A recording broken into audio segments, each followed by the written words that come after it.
Dear friends, today is the World Heart Day, and it's indeed a privilege of mine to speak to you and let you know my inner feelings around heart disease, and for you to take back something in your daily lives. You'd have realized that the prevalence of heart disease in India is the highest in the world. You hear this every day in your daily life. Some or the other has had a heart attack. Someone close to you, a relative, a very close friend has suffered from a heart attack. It is sometimes, and sometimes it can be fatal as well. So I want you to realize that we have 3 times the higher incidence of heart disease compared to West. 6 times more than Chinese and 20 times more than Japanese. In fact, the largest number of deaths from heart disease occur from India in the world. So it's very important for us to understand how to prevent heart disease. What are the options that we have? How do we actually take care of this life-threatening disease process? And of course, what are the options of treatment available to us? So I want you to understand that we all understand the risk factors of heart disease. We know that there's diabetes, there's hypertension, there's smoking, there's raised cholesterol, there's obesity, there's inactivity or sedentary lifestyle. There's also a strong family history which relates to heart disease. And of course, there are the other influences of life, like stress, like pollution, and also COVID recently created a lot of heart disease in the public. But we also have to understand that lifestyle modification is the easiest way to prevent heart disease. You know, it's always been said that, preventing heart disease is very expensive. Well, absolutely no. If I was to tell you that prevention of heart disease just relates to understanding risk factors. In fact, the theme of this year's Heart Day is use heart to know heart. Use heart to know heart basically means that it's our responsibility to know our risk factors and take care of them. You recently heard the WHO report about hypertension. Hypertension is a lifestyle disease in many. And it's one of the biggest causes of heart attacks, for strokes, for kidney dysfunction. Did you know that hypertension gets unnoticed in practically 50% of the people because they just don't feel it? 1/3 or 1/4 of our population suffers from high blood pressure. And even those who know that they have high blood pressure, it often goes unnoticed or is not adequately treated. 1 in 5 are only the ones who get treated properly. So in a way, I'm emphasizing to you that it is our responsibility very early in life to know our risk factors. And to know our risk factors, we don't need to have high-flown tests. We just need a simple checkup from a doctor. For example, because high blood pressure and diabetes have no symptoms, a simple, regular BP check by a GP can tell us whether we've got high blood pressure or not. A single blood test can tell us whether a diabetes is getting unnoticed and underdiagnosed or not. We know that we may have family history of a heart problem.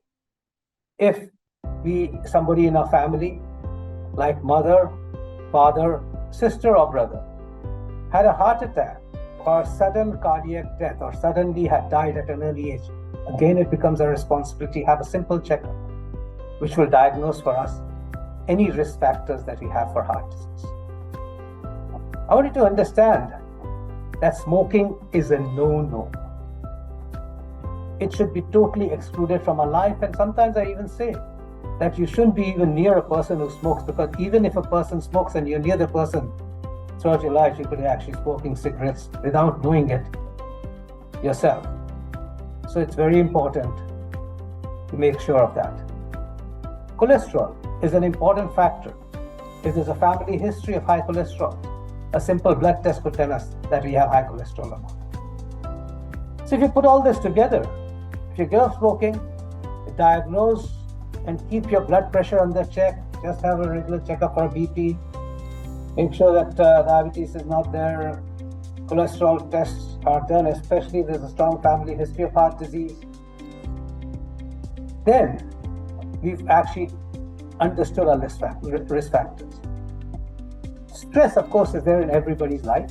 One needs to understand how to cope with stress, and that's important. So managing lifestyle, making sure you balance life out, making sure that you have enough time for yourself and with the family and with friends, hobbies, all that take away stress. Meditation, spirituality helps stress. And of course, regular exercise. If we do regular exercise, then it takes care of all the risk factors. So I say about exercise is we need to walk 115 minutes in a week. Not a lot. What does that mean? Practically 30-35 minutes 5 times a week. Build up 5 minutes, cool off 5 minutes, and in between 35 minutes of brisk walking 5 times a week can decrease our risk of heart attack by close to 25%. It takes away being overweight. It takes away stress, makes us more positive. It controls our diabetes. It controls our hypertension. It controls our high blood pressure. And it controls our cholesterol. And therefore, a single act like regular exercise makes us healthy and decreases our risk factors immensely. So control of heart attacks, control of heart disease is in our hands, is in our feet. And therefore, this messaging this year of the World Heart Day is very important. Use your heart to know your heart. Understanding our risk factors is our responsibility. Managing them with simplicity is our responsibility, and we'd be able to avoid heart attacks and heart disease. It's clearly lifestyle, which we have gradually changed over the last many years to the present.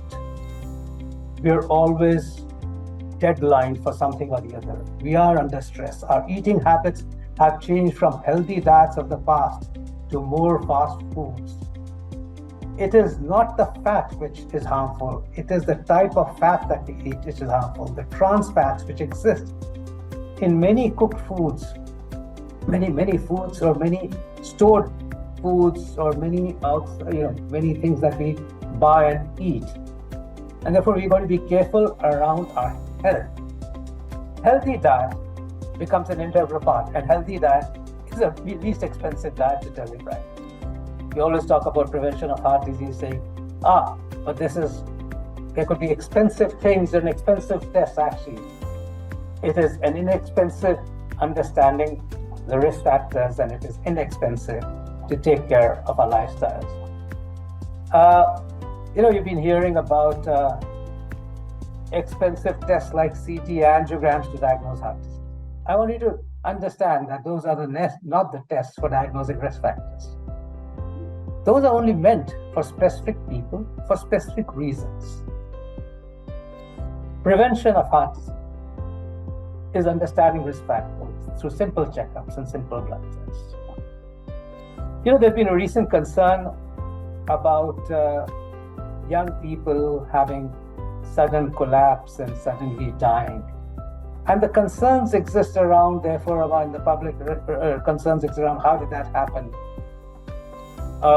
People during exercise, they were exercising so well, then they died suddenly. You must remember that smoking, of course, is irrespective of what everyone does.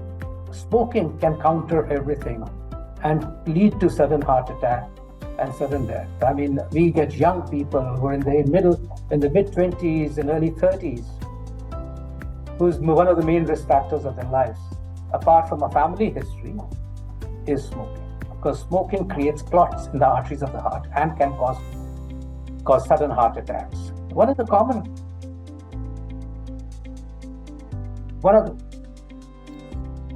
causes of of sudden death in younger people is a heart attack.